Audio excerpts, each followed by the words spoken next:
தூய பவுல் தெசலோனிக்கருக்கு எழுதிய 2வது திருமுகம், அதிகாரம் 2. கிறிஸ்துவின் வருகை குறித்து அறிவுரை. ஆண்டவரின் வருகைக்கான அடையாளங்கள்.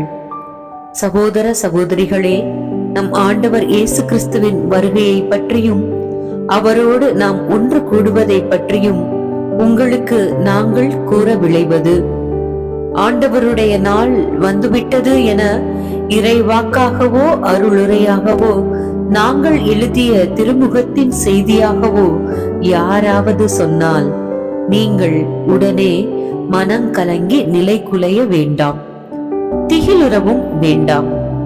எவரும் உங்களை எவ்வகையிலும் ஏமாற்ற இடம் கொடாதீர்கள். ஏனெனில் இறைவனுக்கு எதிரான கிளர்ச்சி முதலில் வந்தே தீரும். பின்னர் நெறிக்கட்ட மனிதன் வெளிப்பட வேண்டும். அவன் அழிவுக்குரியவன். தெய்வம் என வழங்கப்படுவதையும் வழிபாட்டிற்குரிய அனைத்தையும் எதிர்த்து அவற்றுக்கு மேலாக தன்னை அவன் உயர்த்தி கொள்வான். அதோடு கடவுளின் கோவிலில் அமர்ந்து கொண்டு தன்னை கடவுளாகவும் காட்டிக்கொள்வான். நான் உங்களோடு இருந்த பொழுதே இவற்றை சொல்லி வந்தேன் என்பது உங்களுக்கு நினைவில் இல்லையா? அவனுக்கு குறித்த காலம் வருமுன் அவன் வெளிப்படாதபடி இப்பொழுது அவனை தடுத்து வைத்திருப்பது எதுவென்பது உங்களுக்கு தெரியுமே. நெறிகேட்டை விளைவிக்கும் ஆற்றல் ஏற்கனவே மறைவாக செயல்பட்டு வருகிறது. ஆனால் அதை இதுவரை தடுத்து வைத்திருப்பது அகற்றப்படும் வரை அது இப்படியே செயலாற்றிக் கொண்டிருக்கும். பின்னரே நெறிகட்டவன் தோன்றுவான். ஆண்டவர் தம் வாயினால் ஊதி அவனை ஒழித்து விடுவார். அவர் வரும்போது அவரது தோற்றமே அவனை அழித்துவிடும். அவன் சாத்தானின் ஆற்றலால் வருவான். அவன் எல்லா வகை போலியான வல்ல செயல்களையும் அடையாளங்களையும் அருஞ்செயல்களையும் செய்வான். அழிந்து போகிறவர்களை முற்றிலும் ஏமாற்றி தீங்கிழைப்பான்.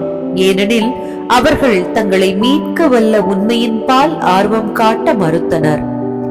எனவே பொய்யானதை அவர்கள் நம்பும் வண்ணம் கடவுள் அவர்களை வஞ்சக ஆற்றலுக்கு உட்படுத்தினார். இவ்வாறு உண்மையை பற்றி கொண்டு வாழாது தீமையில் இன்பம் காணும் அனைவரும் தீர்ப்புக்கு உள்ளாவர்.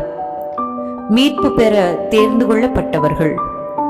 ஆண்டவரால் அன்பு கூறப்பட்ட சகோதர சகோதரிகளே, நாங்கள் கடவுளுக்கு உங்கள் பொருட்டு என்றும் நன்றி செலுத்த கடமைப்பட்டிருக்கிறோம்.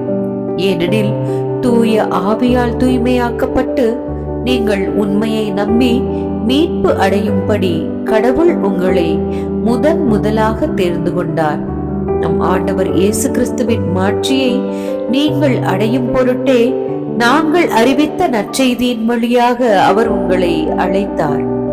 ஆகவே அன்பர்களே, எங்கள் வாய்மொழி வழியாகவோ திருமுகம் வழியாகவோ அறிவிக்கப்பட்ட முறைமைகளை பற்றி கொண்டு அவற்றில் நிலையாயிருங்கள்.